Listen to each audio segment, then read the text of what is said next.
I didn't need reminding this morning, Jonathan. No, well done, my son. Well done. Let's start. No. Oh, right.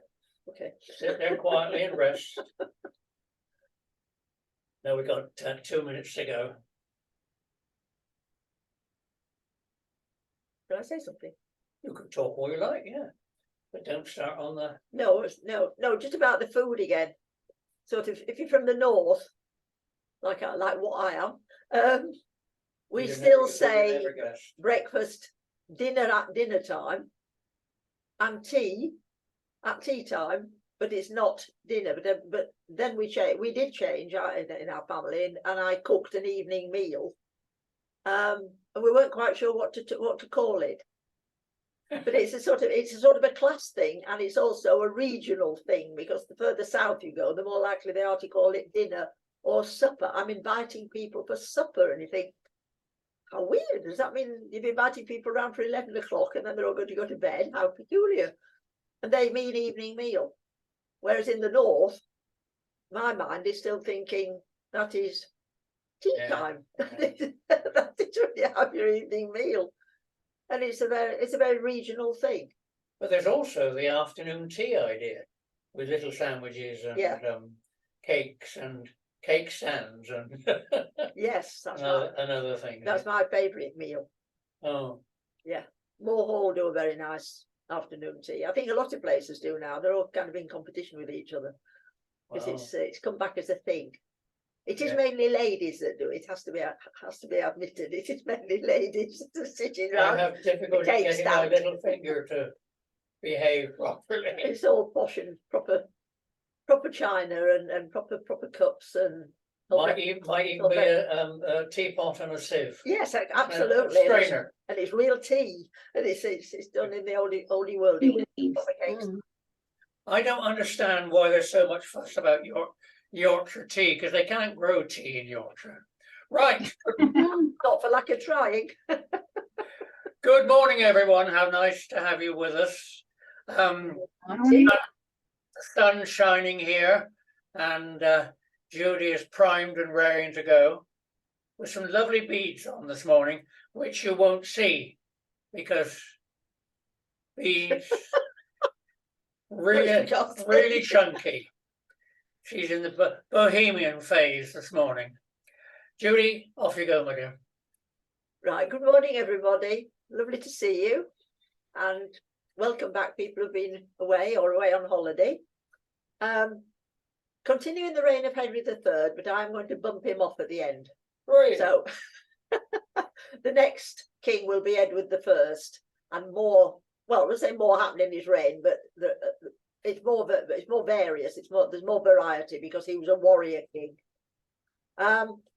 So the heading for this, which sounds rather familiar, developing financial crisis, 1258.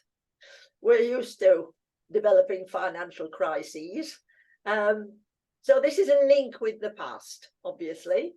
They were having a crisis, caused for various causes, various factors leading to this, one of which was what became known as the Sicilian Adventure, which sounds like the title of a novel. This was a grand plan, and the king was responsible for this. You know, he did get blamed for a lot of things for which he wasn't responsible, but in this case, he was. It was his own idea. He had a son called Prince Edmund, his second-born son, and Henry III had this idea that he wanted to do something amazing for his son, make him king of Sicily. And this involved paying the Pope, who's called Alexander IV, over 135,000 marks, and a mark was 13 shillings and 4pence in old money. A lot of money. 1 mark, a lot of money. So this is a kind of crazy amount of money, and it wasn't even guaranteed that the Pope would then make Edmund into the King of Sicily. All it did was purchase permission to send an army to gain Sicily by force. from the current ruler of Sicily. I mean, Sicily wasn't just waiting there for, it wasn't a sort of open space saying we need a ruler, we haven't got anybody. The position is up for grabs. Somebody called Manfred was already the ruler of Sicily. So this was a bit of a crazy scheme anyway. And the second scheme was that the king's brother, Richard of Cornwall, was offered the throne at the same ridiculous, extortionate price. And he sensibly made the comment, "It is like being invited to buy the moon." What a brilliant thing to say all those hundreds of years ago. Like being invited to buy the moon. Excellent. And he turned the idea down. He had sense. But King Henry stubbornly went on trying to raise the money in this country via loans, etc., to bribe, well, I mean, it was a bribe, to bribe the Pope into cooperating in helping son Edmund become King of Sicily, or his brother become King of Sicily. King Henry had become, today we'd say, obsessed with the idea. And so taxes went up and money was borrowed. This all sounds a bit familiar. And there was a general feeling among the barons, who were the ones who were being clobbered. They were the ones having to pay the higher taxes, as we said before. Peasants paid a sort of standard rate to their overlord. So it wasn't the common herd. It wasn't our ancestors that were complaining. It was the barons. They were the ones with the money. They were the ones who discovered every year their taxes had gone up. Tax demands had increased. And when they looked for a reason, one of the reasons was this crazy scheme. So they were becoming more and more hostile to the king and thinking, where does he think all the money comes from? He must think there's a money tree somewhere. And the other thing, which was nearer to home, was the household expenses for the royal family were increasing. This has always been an issue, right down to the present day. How much does the royal family cost? What do they spend the money on? Are they worth it? It's a very modern idea that they are being extravagant with other people's money. One of the reasons that the Queen was so popular was that being a wartime child, she understood, to some extent anyway, the value of money, and she was known to be very economical in her own homes, in the palaces and in Windsor Castle. That she made savings. She didn't like waste, and I think it's one of the reasons that the public admired her.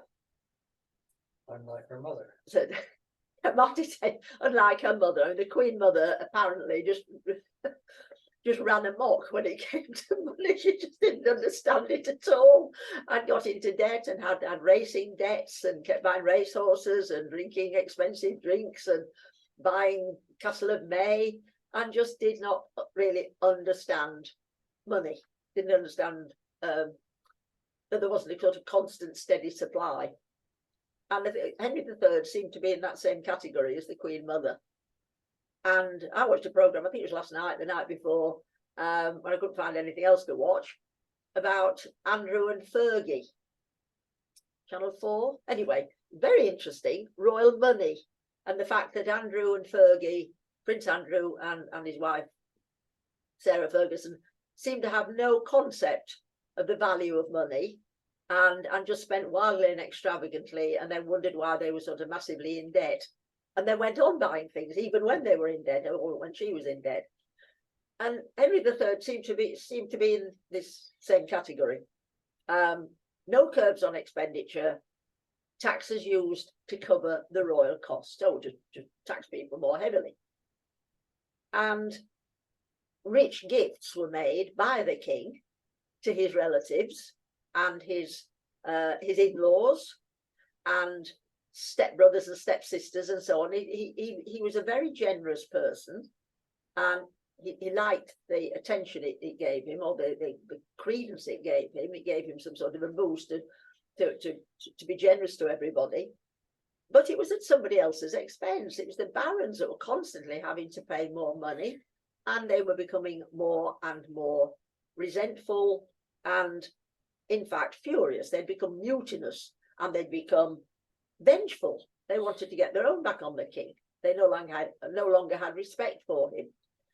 He was treating them like cash cows, and they were becoming more and more infuriated. And this led to the provisions of Oxford. They are very neglected. Most people never ever heard of them. Magna Carta gets all the publicity. Lots of people have heard of Magna Carta, even though they didn't have very much historical education at school or history education. They've heard of Magna Carta, but they've certainly not heard of the provisions of Oxford and the provisions of similarly the follow-up at Westminster the year after. So 1258, significant year, except it isn't. It's not acknowledged as such, but it actually is. Significant date, because in that year, we took the first steps towards being a constitutional monarchy. A monarchy that has to do as it's told to some extent. It also took steps to becoming a parliamentary democracy, very early, very, very early steps. And importantly, land of free speech. Pride ourselves on, and again, it's a very, very current issue. How far can people go before they are curbed? And if they are curbed, is that interfering with their right to free speech? It's current because of TV and radio celebrities speaking their minds or using bad language or abusing somebody else that sort of somebody they don't agree with, using certain phrases and certain terms, and somebody saying, you can't say that. Oh, yes, I can. It's my right as an English person, man or woman. We live in a land of free speech. We're so proud of it. Other countries don't have that privilege. In other countries, if you speak your mind, and certainly if you criticise the rulers of in that country, you criticise the government, there are secret police listening and you're likely to get arrested and something awful will happen to you.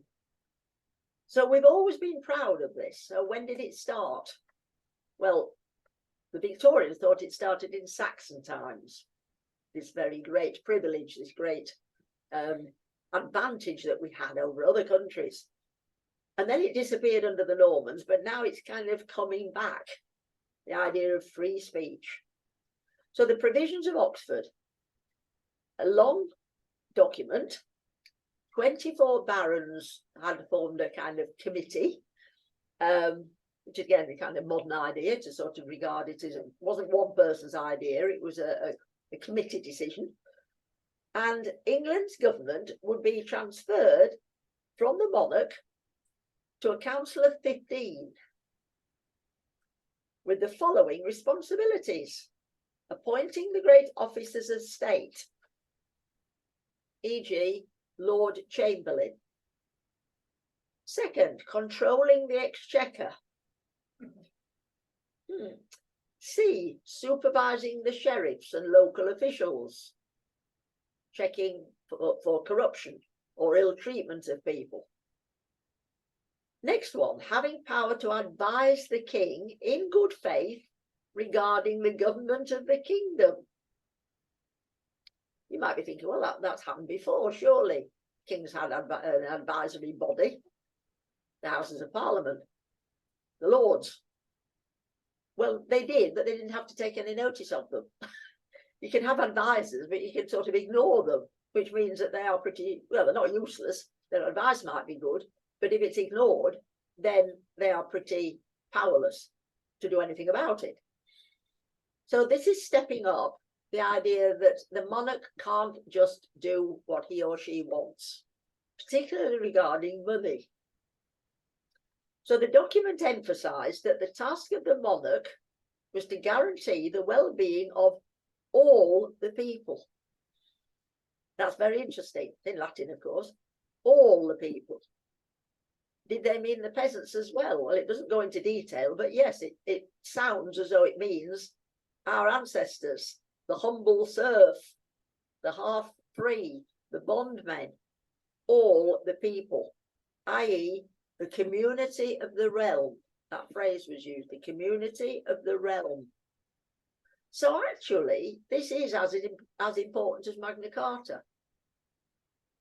because it's limiting the power of the monarch to just do whatever he or she chooses to do, particularly with regard to money.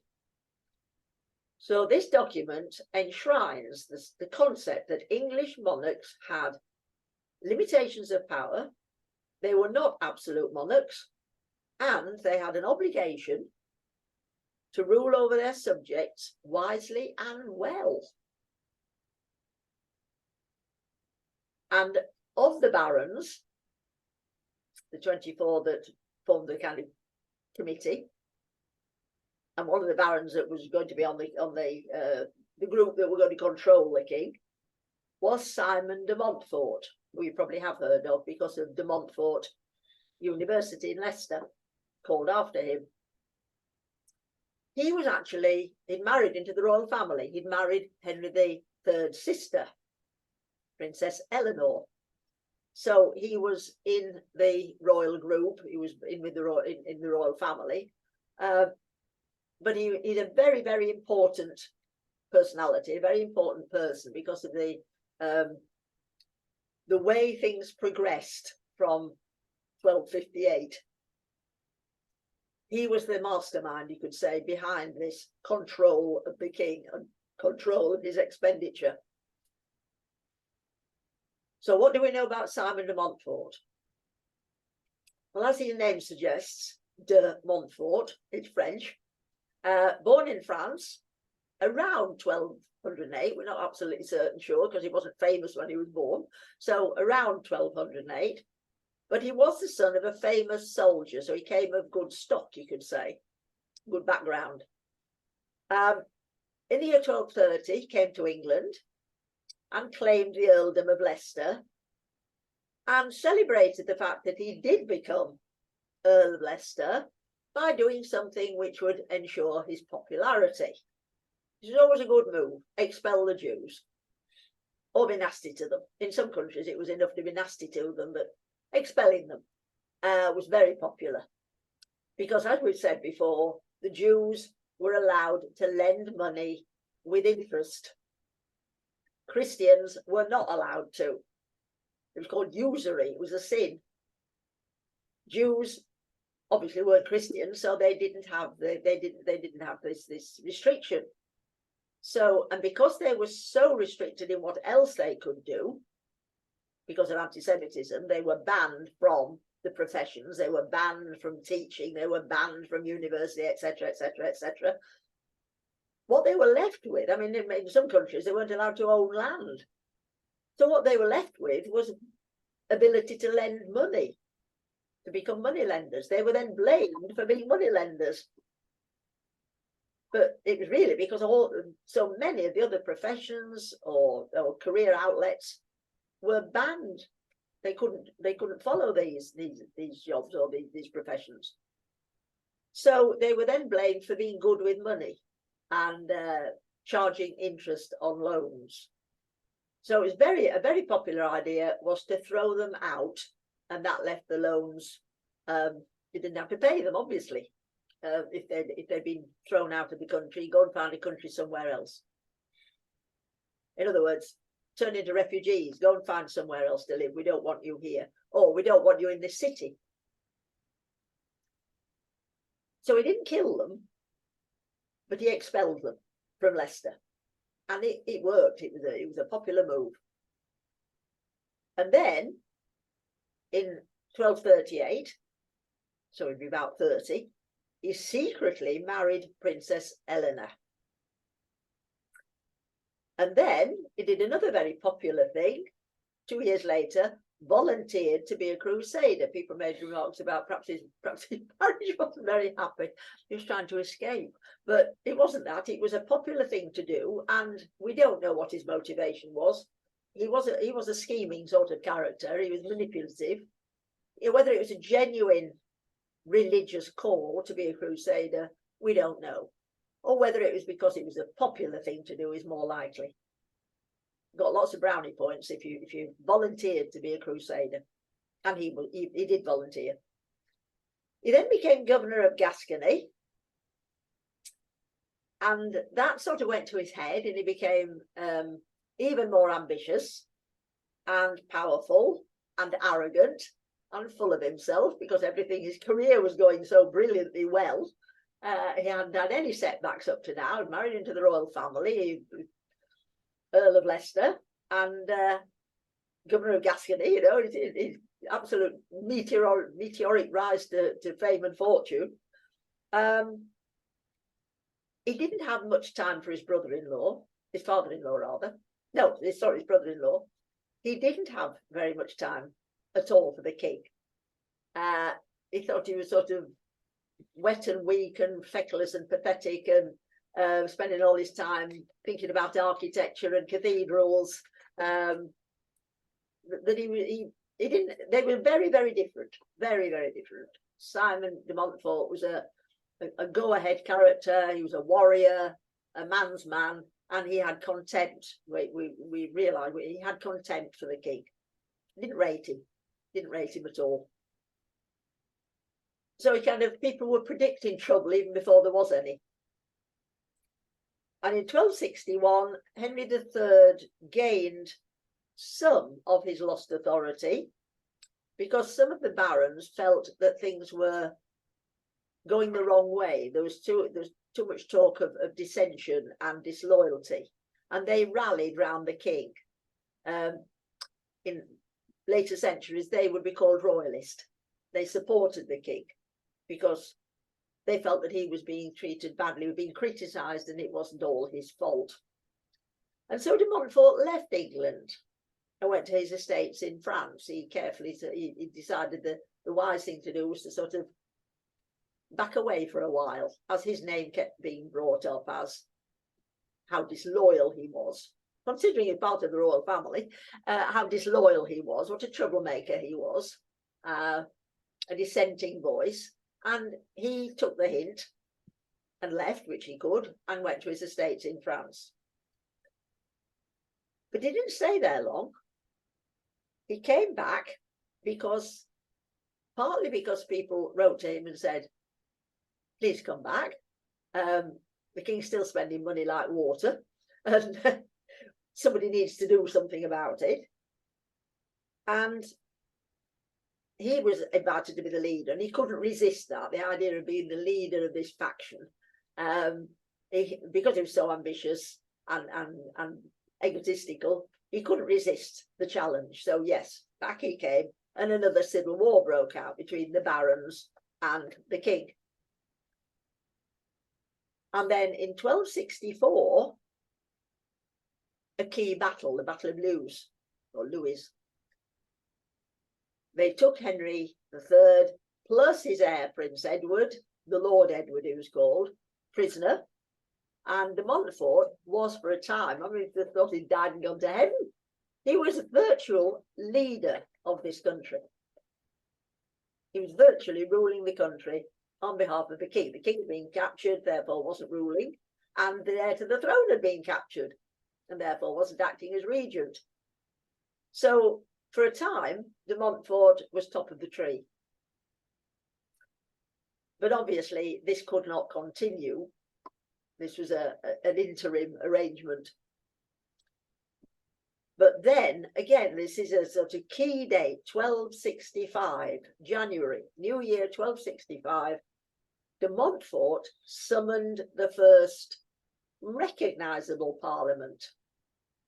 Been lots of arguments about this. You know, when was the first real parliament? When should we celebrate it? When should we have parties? What is the proper date? January 1265. De Montfort summoned the first recognisable parliament in England. I mean, did you celebrate the date he sent out the message, or did you celebrate the date they managed to all arrive? Because travel wasn't all that easy in medieval times. This was the beginning of Parliament from the point of view of having two separate houses, the House of Lords, and this was the new part, the House of Commons, common meaning common people. non-aristocrats, ordinary people, but not peasants. Some people got the idea that, oh yeah, peasants were being invited to sort of represent their community. Well, no, they weren't. The working classes didn't get full voting rights until after the First World War.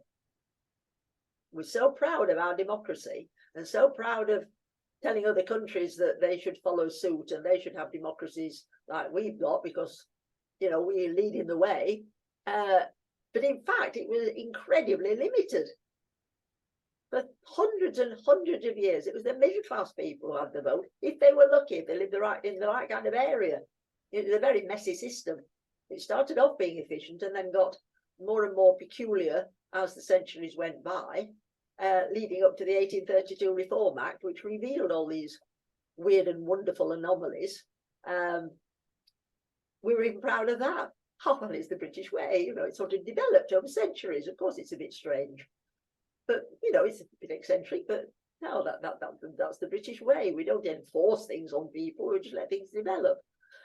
We're proud of that as well, the fact that it wasn't a very efficient system.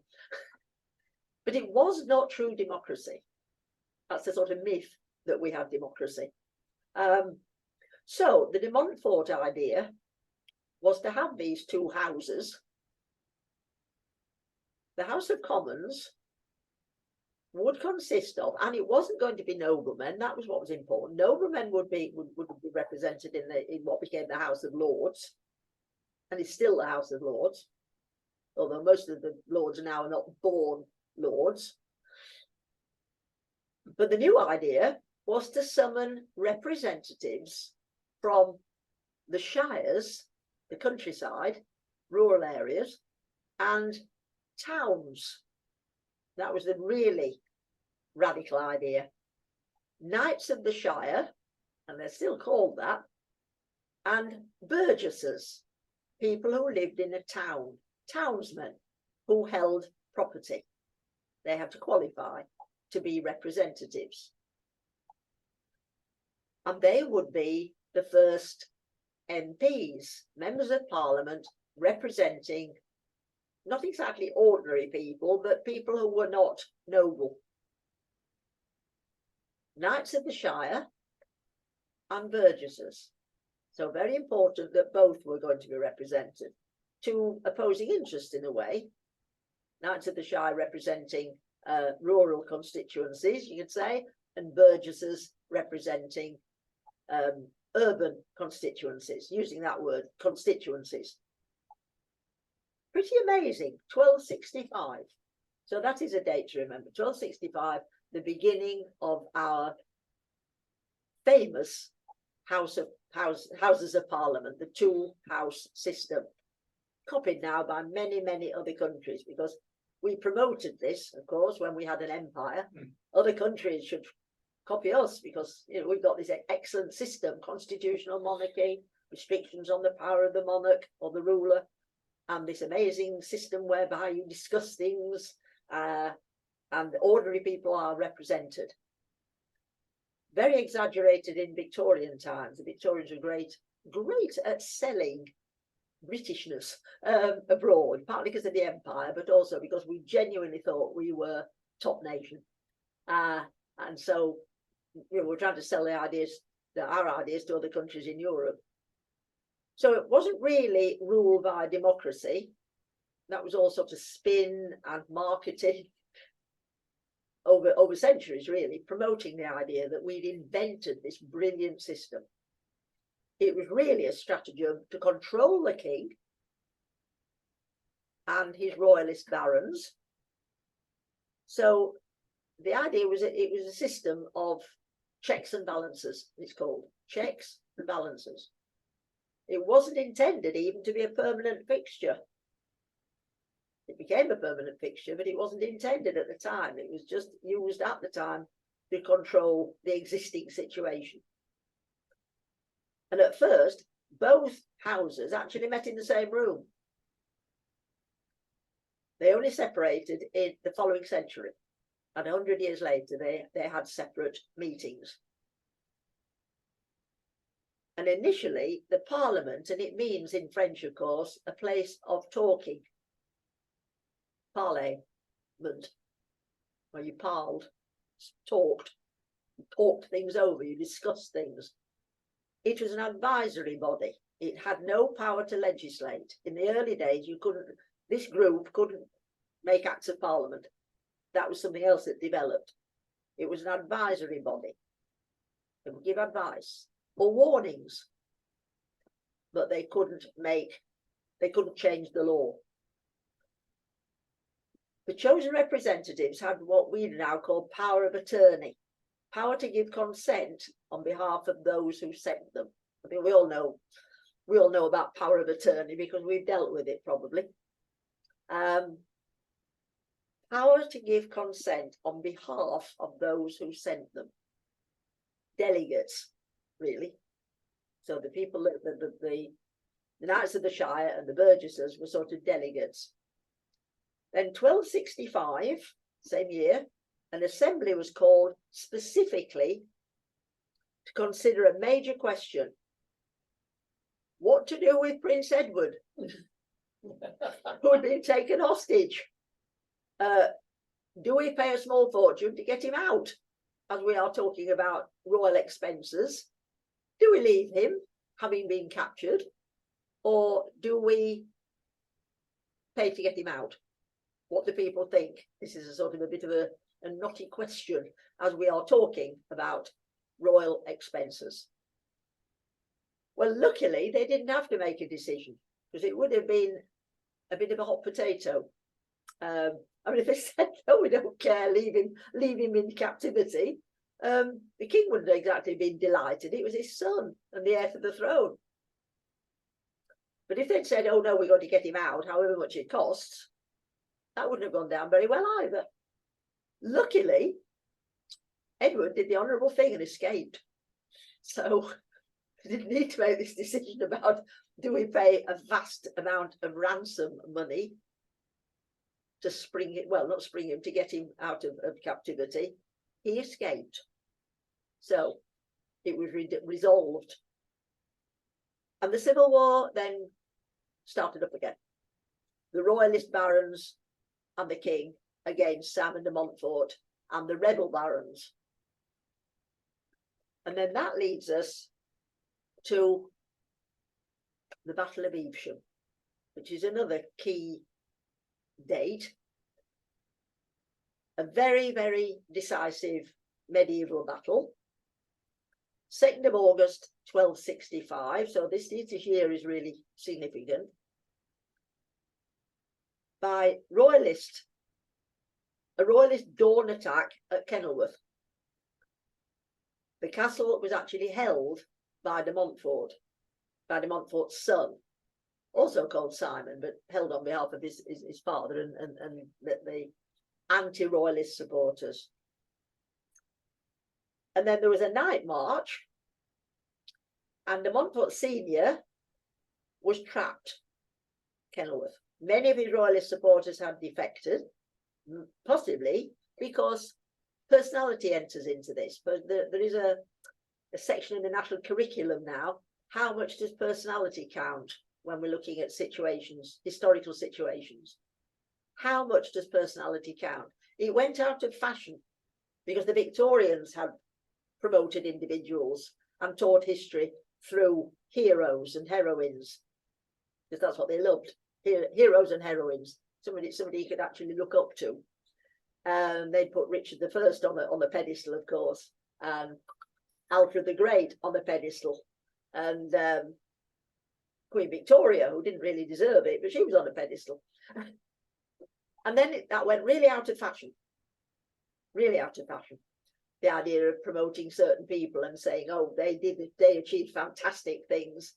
A new style of history, finding fault with them, knocking them off their pedestals, they've all got feet of clay, and promoting the common man, a kind of left-wing kind of history.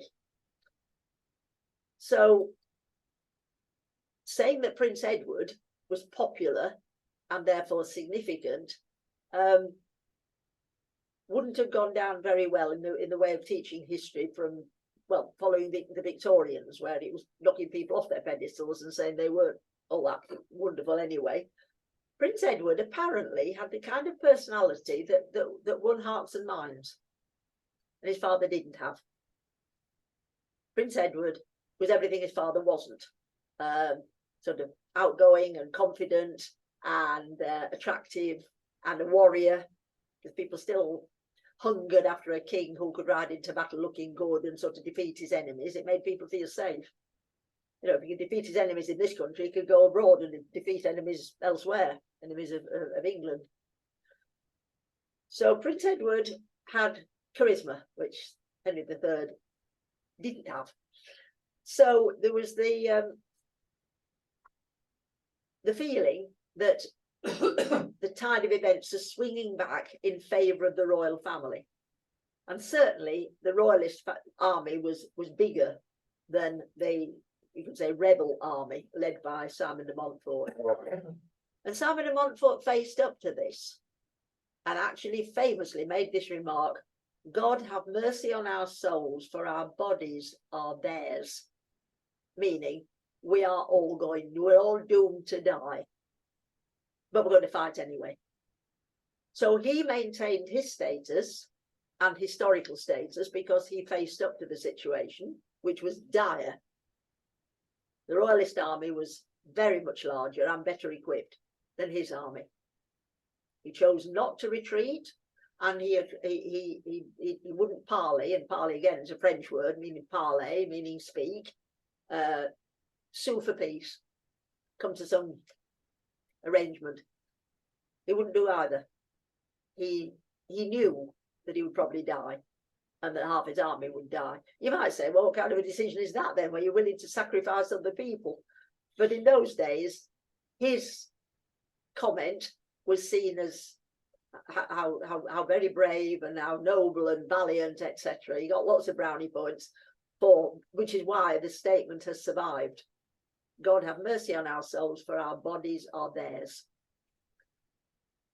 And so the battle took place, and as he predicted, he was killed.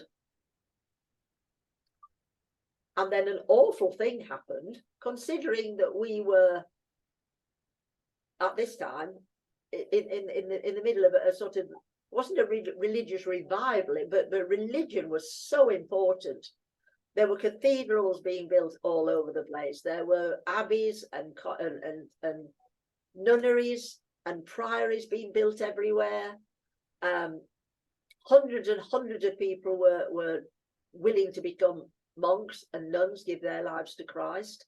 It was a very, very powerful religious, I say not revival, but a time of great religious fervour. Parish churches being improved, or villages having a parish church that they hadn't actually had before. Beautiful buildings being erected all over the country. And yet, what happened to Simon de Montfort's body following the battle was absolutely barbaric, absolutely dreadful.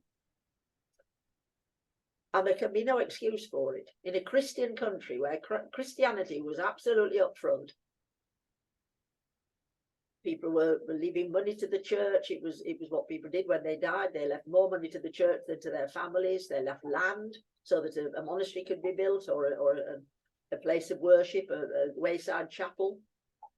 And yet, Simon de Montfort's corpse was treated in the most horrific way. He was dismembered, basically. He was mutilated. He was castrated. A horrible thing to do. His hands and feet were cut off. His arms and legs were cut off. He was completely dismembered. An ugly and horrible thing to do.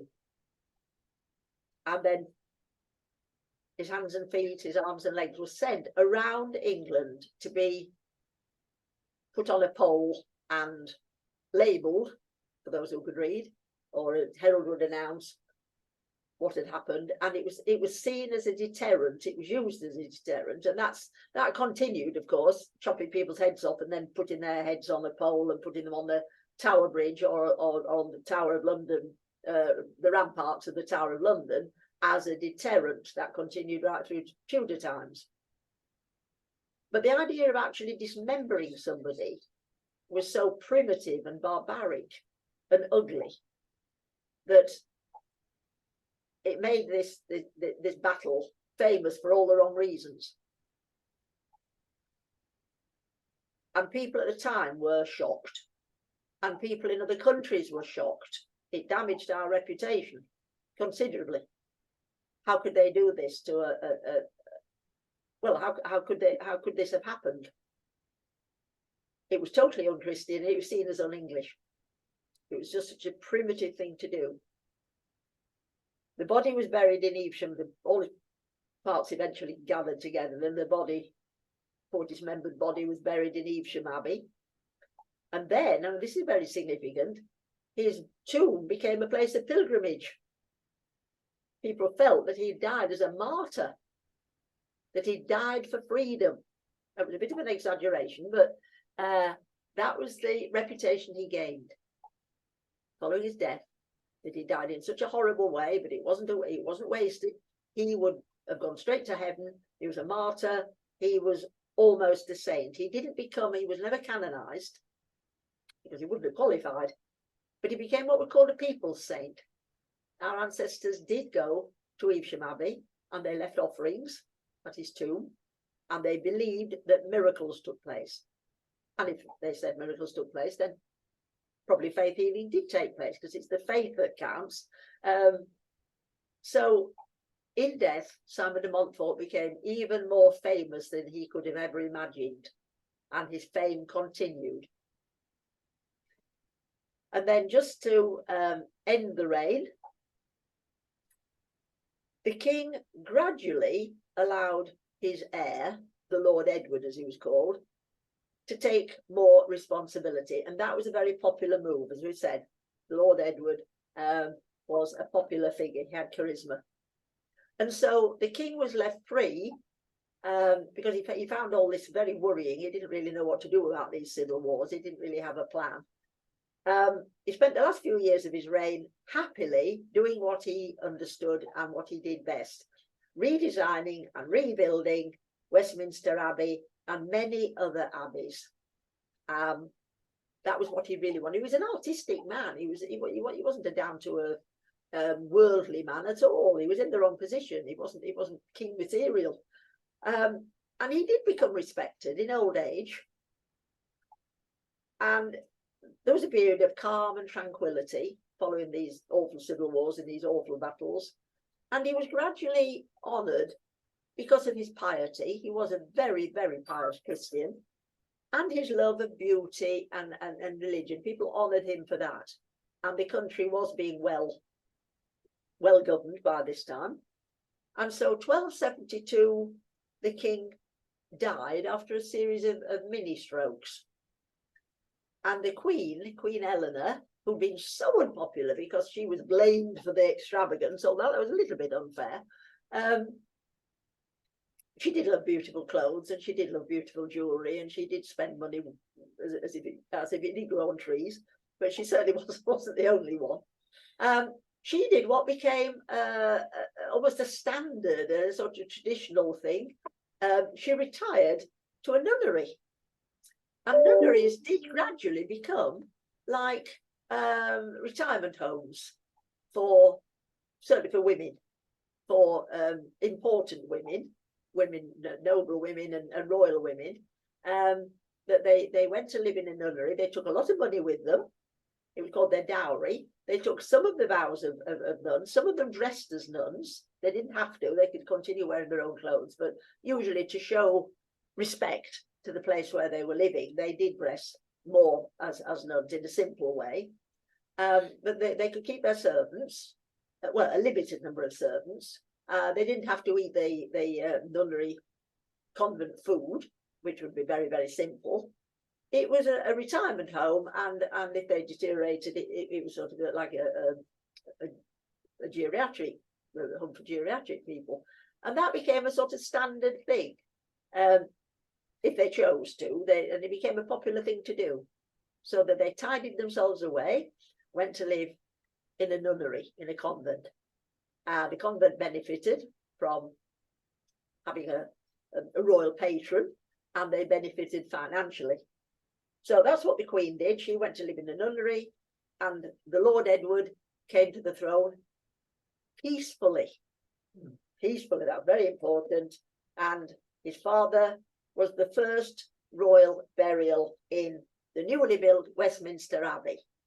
And that started the royal tradition that kings and queens and members of the royal family could be buried in Westminster Abbey. But the first one was Henry III, which is a lovely way of paying tribute to the fact that he had rebuilt Westminster Abbey and made it the beautiful building that it is today.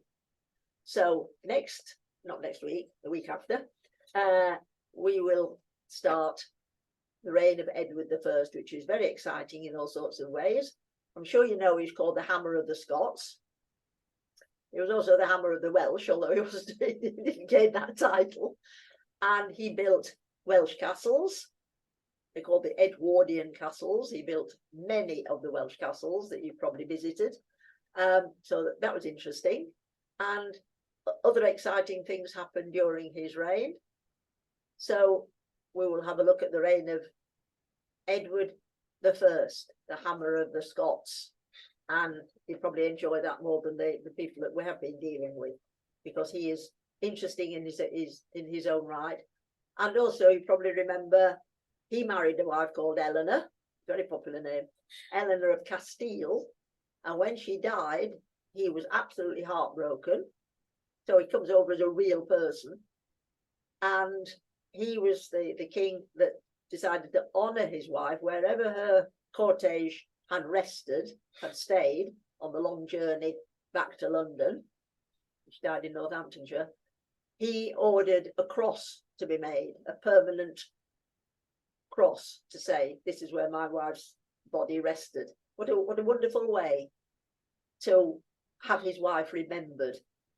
The only one the only two have survived, but the Charing Cross is a replica, a Victorian replica of the cross that the Puritans destroyed.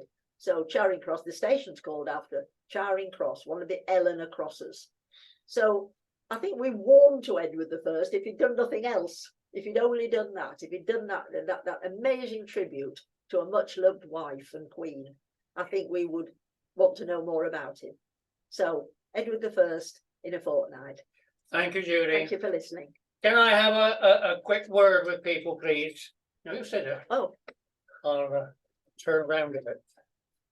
Oh, like that. Just to bring you up to date, you will remember I sent out an appeal for money to pay for the license for Zoom, because normally Judy goes on well over the hour. I'm going to hit him. Bit short this morning. And that for that we need a Zoom license. Normally Zoom for short meetings is free. Now, unfortunately, I've not had a very good response to that. I think I've collected something like £40. I've got it there in front of me in a plant pot. The license is £140. So we have to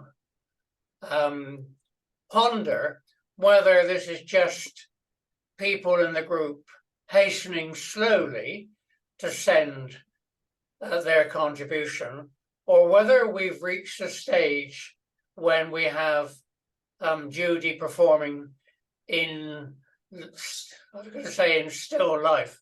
I doubt she's still, but in real life, in the URC, whether we should continue with the Monday Zoom. Absolutely. Thank you, Pauline. So what I'm saying is, I'd like to remind everyone that we are having this collection. The license costs £140. So we've got a little way to go. Judy and I talked about it in the car this morning, and we would certainly understand if the will of the public was to have just an in-house performance, or whether we want to continue with the fortnightly Zoom. we're both prepared to carry on doing the fortnightly Zoom, but we need to cover most of the cost of the Zoom license. So I need to get somewhere close to £100. So if you have contributed and you want to emphasize your support with more money, thank you. Yes. If we get to the point at the end of the month of not having enough money to cover most of the license, I'm not expecting to cover all of it because I use Zoom myself on a Thursday for foreign history. But if we get to that stage, then I would tell the committee that we're no longer viable and can pass the money that we've collected over to the U3A funds. Sorry to put it on a down note, but it's reality. We need an address. Martin, I think one of the problems is the collectability and being able to transfer that money over to you. It was such a small amount in one sense. Yes. To absolutely transfer it was actually quite a prohibition to be able to do it. Yes, Judy and I talked about that as well. And stalwart servant of the U3A that she is, Judy said that if people attend both, she'd be very happy to be the carrier of money from the URC to me, if that would be helpful. So yeah, I'm more than happy to facilitate that at the next meeting at the URC. Right. Well, what I will do then is I need an address to send a cheque. Martin's address. you had my address, Pauline? No, I'm not aware of you asking for money. That's probably my fault. I didn't know you'd ask for money. I would like to send some, but I must send a cheque to somebody. So I've had checks and I've had coins, sellotape to cards. Can I have your address though? Or will you send your address? I will send it out again in you. communication later today. Thank you. Apart from that, I shall stop.